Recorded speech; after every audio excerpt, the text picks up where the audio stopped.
Hi there, it's Mrs. Drake with the flute, and we are doing lesson 16. I hope you've already warmed up on your 5-note scale.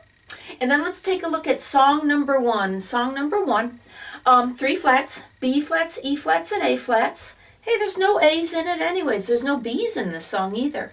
The reason is the melody ends on E flat. Typically when a melody ends on E flat, it has the B flat, E flat, A flat key signature, even if some of those notes aren't in the song. Okay, underneath the song it does show the forte and the piano, and then the big arrow that's opening means gradually become louder, and the arrow that's closing toward the end of the song means to become more quiet. Those are called dynamics. In elementary school, I am not picky about dynamics. I like you to know what they mean, but I don't necessarily want you to do it. If you want to try it, go ahead, but I am not picky about dynamics in elementary school. Just try to get your fingers right, try to get the tone right. Song number 1, okay, everybody find it E flat?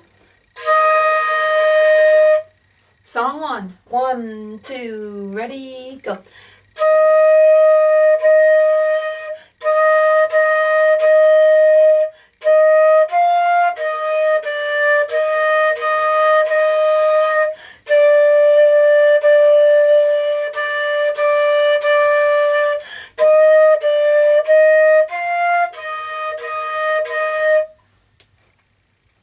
Okay, song 2, check this one out.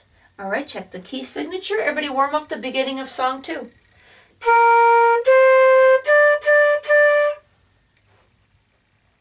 Okay, song 2, 1, 2, ready, go.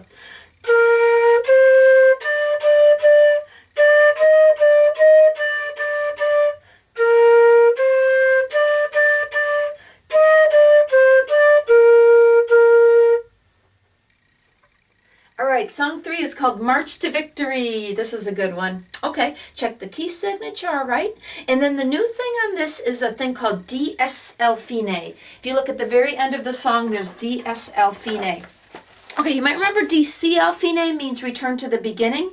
DSL fine stands for the Italian word del segno al fine. Del segno is the Italian word for the sign. And you see the sign is right here at the end of measure 2. Looks kind of like a demented dollar sign. It's del segno, which means the sign in Italian. And then the fine is over here at the end of the second line. So the deal on song 3 is play the first line, the second line, the third line, jump back to the del segno, play again, and stop at the word fine. Okay, so that's the strategy for song number 3. Ends up being kind of a long song. Everybody warm up this beginning of song 3.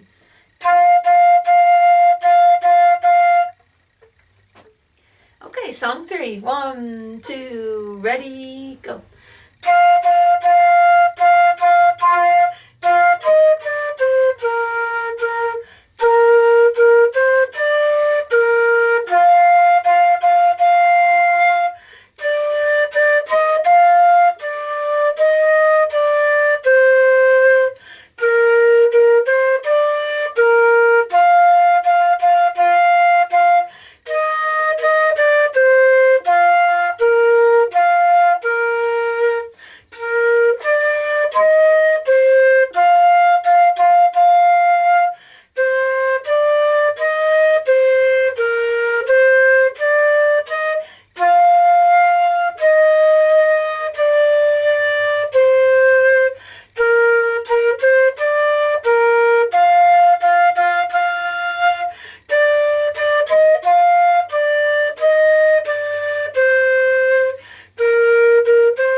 That's a nice one. Sorry, I made a little mistake there at measure 11. Sorry about that. All right, take a look at song 4. Okay, check the key signature. All right, on song 4, do you notice on the second measure the F's have these arrows over it? Those are called accents. Accents means to flick your tongue a little harder than you normally do so the note comes out a little bit louder.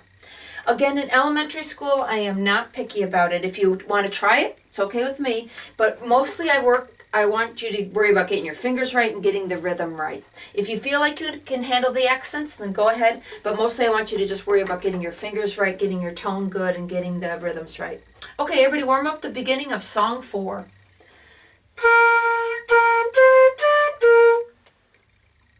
Okay, Okay, song 4. 1, 2, ready, go.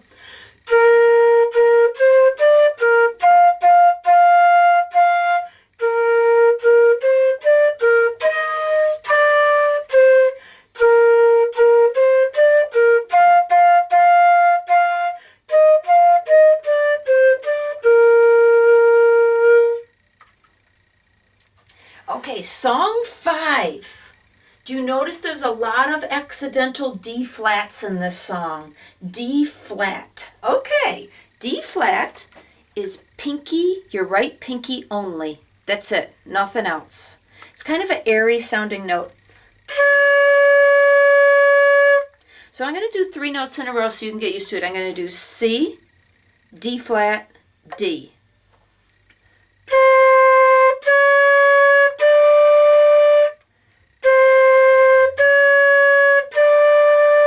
Everybody try that. C, D flat, D in a row. Go ahead. Okay, so song 5, the first note is C, the second note is D flat, and you'll see that that happens a lot in this song. Kind of a spooky sounding song. I think that's why they call it a ghostly walk. Remember, D flat is pinky only, nothing else. Okay, song 5. 1, 2, ready, go.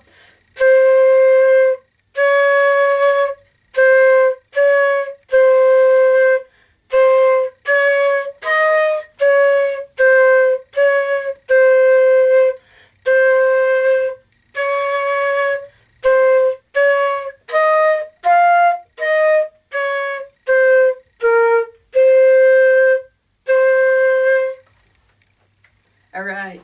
Okay, song 6. Take a look at song 6. All righty. Okay, song 6 has the B flat, E flat, A flat key signature, but as you look through, you'll notice that all the B's have a natural sign with them. So B natural. Okay, here's another new note. Okay, so put your fingers on C and then add your thumb. So C with the thumb is B. You know how B flat has that finger also. But if you lift that finger up, it's B. So I'm going to play C, B, B flat. C, B, B flat.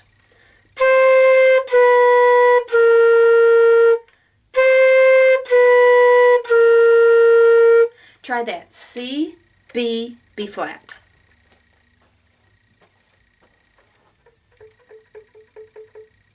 Okay, song number 6. And I want to remind you also that on these accidentals, and I should have said this on the other song, but if it's like in this TT right here, you know how the first T has the B natural sign next to it? It means both of those B's are B natural, okay? Because the music rule is if there's an accidental, it carries to the end of the measure. They like to save ink. So on back to song 5, remember how it was D flat right here?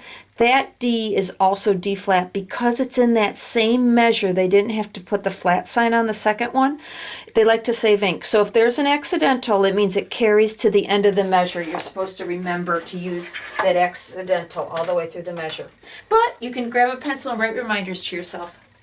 Okay, so song 6. As you look through the song, every B is B natural. In song number 6, every B has to be played as a B natural. Song 6.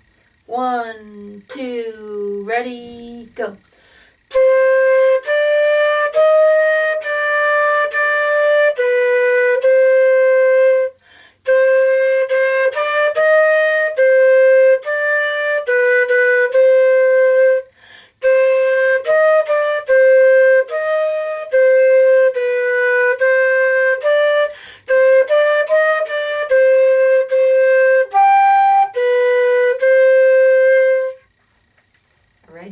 And then the last one on the page is Amazing Grace.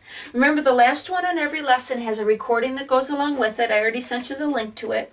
So when you have Amazing Grace mastered, you feel like you're good at it, I encourage you to find that link to the recording that I sent you and play it along with the recording. The first time through Amazing Grace, you might want to play it without the slurs to get your fingers right. And then when you feel like you have it mastered, go ahead and try to put in the slurs.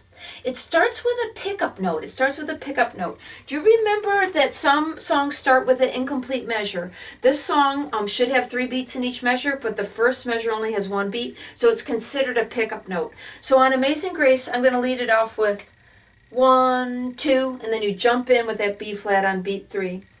Okay, so that's called a pickup note. I'm just going to write that in. Okay, and there's a high B flat toward the end of the first line. We haven't played many high B flats before, but take a look toward the end of the first line. Do you recognize high B flat? Same finger positions as the regular B flat, but just blow with a little more power and aim your air up. This one's kind of challenging. If it's your first time playing it, I encourage you to try it without the slurs, or maybe even just listen to me play it so you can get used to to how it flows. Okay, I'm going to lead it off with just 1, 2. Everybody warm up the beginning. All right, I'm going to lead it off with 1, 2. 1, 2.